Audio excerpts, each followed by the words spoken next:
Hey guys, welcome back. I can't believe I'm doing my first ever Instagram Picks My Reads video.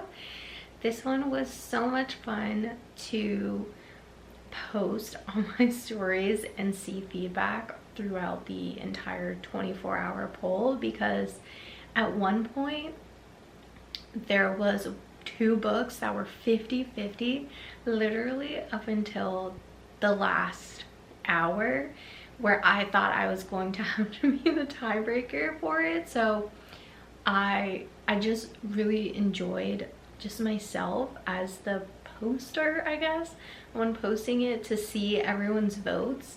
And so I chose 3 different, I guess, themes to go with these books. And the first theme that I went with was 2 books where I felt that each had themes of generations, of bringing things forward or maybe changing the path to what previous generations had done.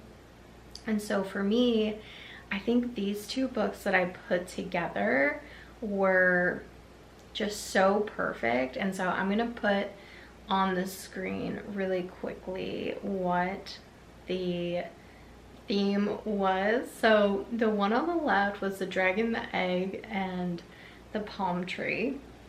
And then the one on the book, I was trying to use the emojis to describe what the book was based on just reading the back, and then the other one was like a stack of books, an American flag, and then I try to make it look like a Generations of Family.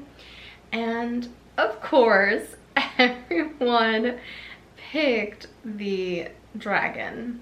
Of course, like that one by a landslide. As you can see, 86% of people picked the dragon compared to the 14% that picked the Generations. And so I'm actually really excited to read this book, because I think that it is the perfect summer book and the perfect book to just start off this reading vlog with, and that is Dragon Fruit. I found this book on Book of the Month, and honestly, I think this was actually my April pick, and I'm so glad that I saved this book to read for summer, because I think for me, it just gave like perfect tropical vibes and just the kind of essence that I wanted to have for just summer. And so I'll read you a little synopsis, like a little paragraph from the book, and then we'll get reading and I'll go over everything with you as I go. Or yeah, I don't know, I'm a little tired today. It says, in the old tales, it is written that the egg of a sea dragon, dragon fruit, holds within it the power to undo a person's greatest sorrow. But as with all things that offer hope, when hope has gone, the tale comes with a warning. Every wish demands a price. So Hanalei of Tamarind is the cherished daughter of an old island family. But when her father steals a sea dragon egg meant for an ailing princess, she is forced into a life of exile. In the years that follow, Hanalei finds solace in studying the majestic sea dragons that roam the Nominomi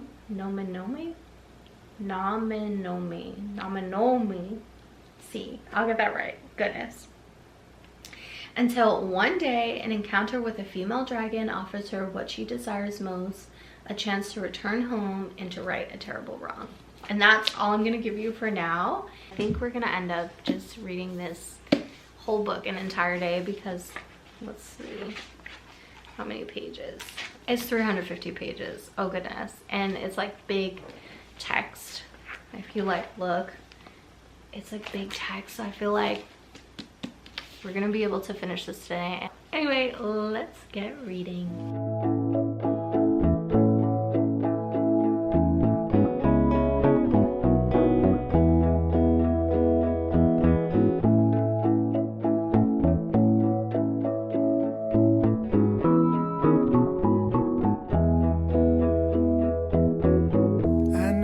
just a dawn away.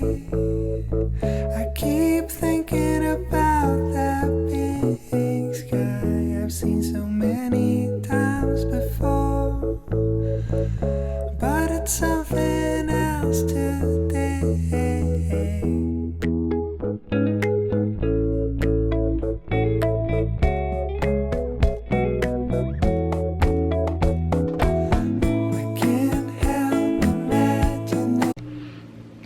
Okay, it has been a few days and I've officially finished Dragon Fruit. I'm laying in my bed right now because it is that time of the month right now. I will say that the beginning of the book felt really enticing for me, and I was really enthralled and excited by kind of what we together read as the premise of the book. But overall, I would rate this book about 3.5 stars. And I say that because it at times felt like I was reading a children's book. And you know what, now that I'm thinking of it, it's a young adult book, and I want to know what makes, hey Siri, what classifies a book to be young adult? Because this is what I want to find out. Okay, see, so it is written, see, this is probably why I should know better. Young adult novels are for ages 12 to 18 and tackle more mature and adult themes and content than middle grade novels. These days, most YA books are classified as ages 14 and up. Okay, that makes sense, and also makes sense why I felt like I was reading a children's book at times. And that is very interesting because Lightlark and Nightbane were like 2 of my 5-star reads at the beginning of this year, and they should not be YA books. Like, I do not think a 12-year-old should be reading the sexual content of Lightlark and Nightbane. So that is very interesting that those fell under YA books. But to each his own. Like, your kids can read what they want. But I honestly really think that I need to stop saying and that somebody younger than 12 could probably read this, unless they're a child who, like me, was sensitive to animal abuse. There is some animal abuse in here, and somebody ends up eating their own pet, so that could kind of be a little bit, I mean, it wasn't described, it was served to them in a soup.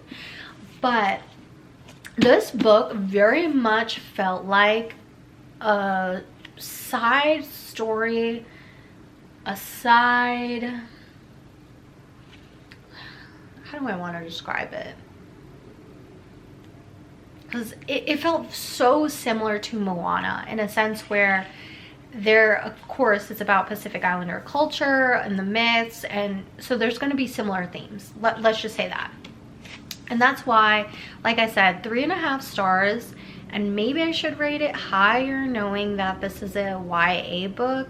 I think just for me, I sort of got a little bit bored at times, and I think it was because the book at times repeated itself. But now I'm like, okay, if it's a 12-year-old reading it, maybe they need to see, like, maybe that's a theme that they need to see something multiple times over and over again in order to kind of fully grasp what is going on. But for me, I'm like, oh, okay, let's get to the action, the adventure.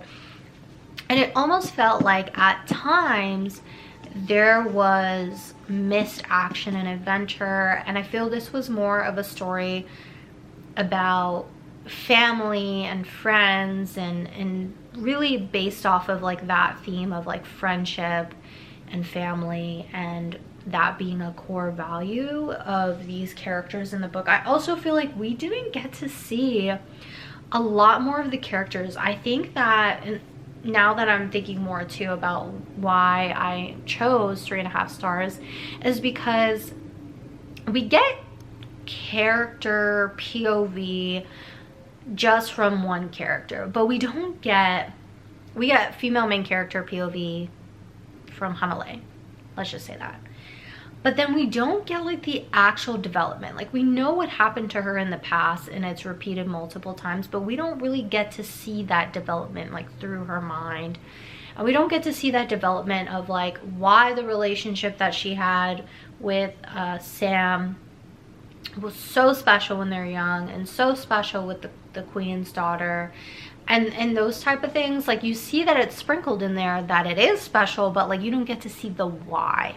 And I think for me that was really lacking. Like, you have such a thick book right here, right? We've got over 300 pages here that were so focused on such minute things that I think the story really lacked the ability to go into greater detail of where you can feel more compassion, more connection with these characters in a way that somebody who may not be a Pacific Islander could connect and feel that same feeling these characters are feeling in the book, of this sense of loss, this sense of home, this sense of friendship, love, duty, all of these things. Otherwise, it is a really beautiful written story. I do think that the ending wrapped up way too quick, kind of was like this abrupt, weird type thing.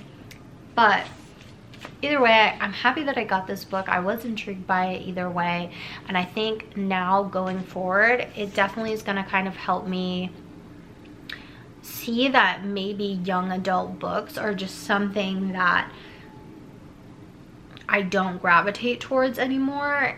And I just, in my mind, I really thought young adult was like 18 plus.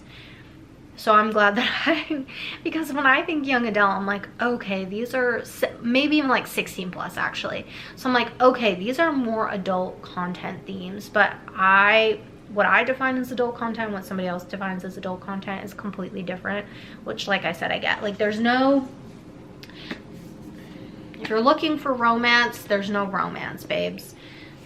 This book, written for an adult, could be steamy, beautifully done, great.